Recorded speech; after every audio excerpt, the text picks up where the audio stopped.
first day I met Brittany, she was very outgoing. She loved to talk a lot. She felt very comfortable talking to me about anything. Brittany has been with Volunteers of America since she was 11 years old. She took me on a win like I'm a daughter. My brother used to say, when somebody give me an opportunity, you gotta jump on your opportunity. Brittany works at JobLink, and she's the secretary. She answered the phone. She transferred the calls to the people up in the building. I got the opportunity to get that desk job, I jumped on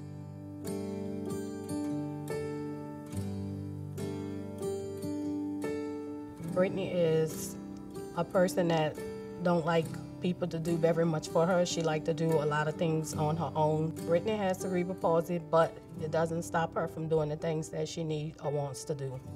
You already know I like to talk, so as far as answering the phone, there's no problem.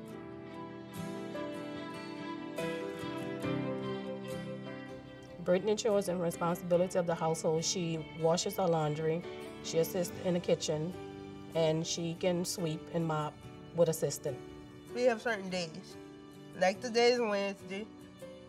Nikki did the dishes this morning, so I'm gonna do the dishes tonight. We take turns. Without Volunteers of America, it wouldn't give Brittany a reason to know that she has room to grow in spite of her disability and that she can do things on her own. I would like to thank Volunteers of America for giving me an opportunity to make a difference with my community. They help me. A person with cerebral palsy beat my eyes.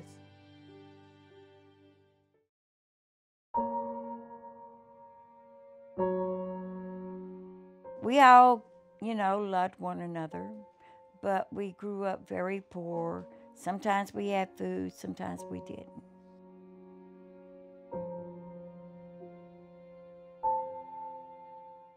I was very young, and I dated him 6 years. He would laugh, he would cut up. He made the home, and he was a good man.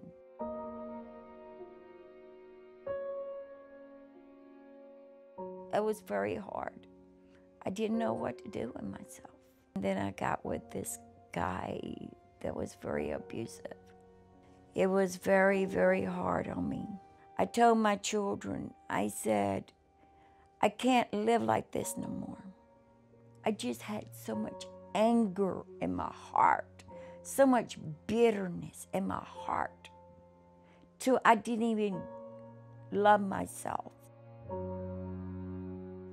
I probably took 200 pills. They found me on the couch. They pronounced me dead. When they pulled the plugs, I opened my eyes.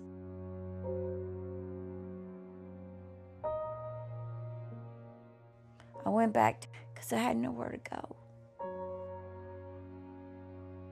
I told him, I said, I am leaving you. He said, no, you're not. I said, yes, I am. I would describe Patsy as being a wounded individual. I think some of the main challenges were her being angry, her having deep depression, unresolved grief issues, reoccurrence of the thoughts of her being abused physically and emotionally. I think all of this had a play in what Patsy has gone through. Lizetta is my social worker, and she is everything to me. I think a big part of Patsy's improvement is her willingness to want to help herself.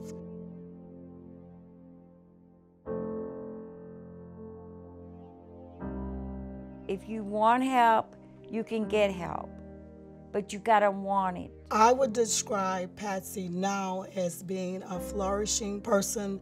The depression has decreased, the anxiety level has decreased in Patsy, and she's more sociable now.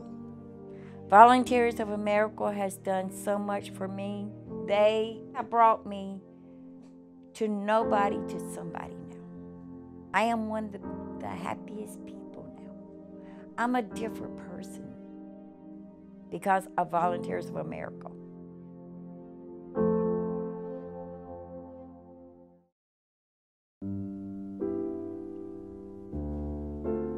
I was very excited to graduate, looking forward to going to college and just having an amazing life after that. I found out I was pregnant the day of graduation.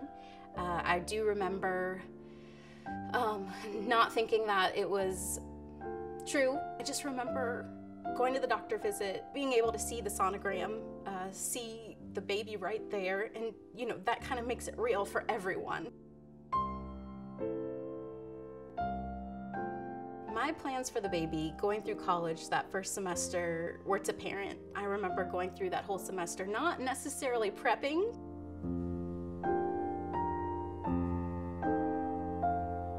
So things start swirling in my head, just considering that I have no preparation. I don't know what I'm doing, and I can't see the light into having everything instantly to care for him and his needs. I remember calling that number. Volunteers of America was my safe haven.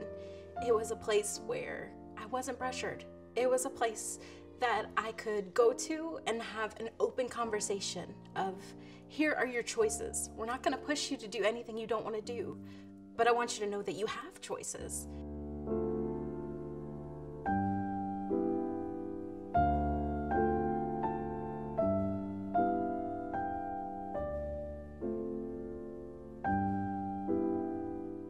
When he was born, I had my mom on one side, my sister on the other, and we all just cried. And I just remember telling everybody, like, I don't know how I'm gonna do this, because I realized I was not equipped to do this.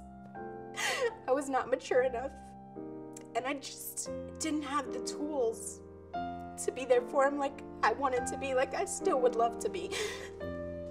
But just to finally realize at that moment that I had to do something for him and take myself out of the equation and not put my feelings before his health, his well-being.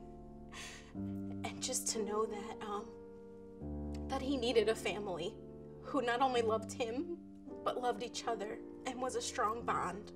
And I knew at that moment that this is what had to be done. So I met them literally the day after I gave birth, just because in my heart, I knew that they would be able to raise him in a way that I could only dream of raising him.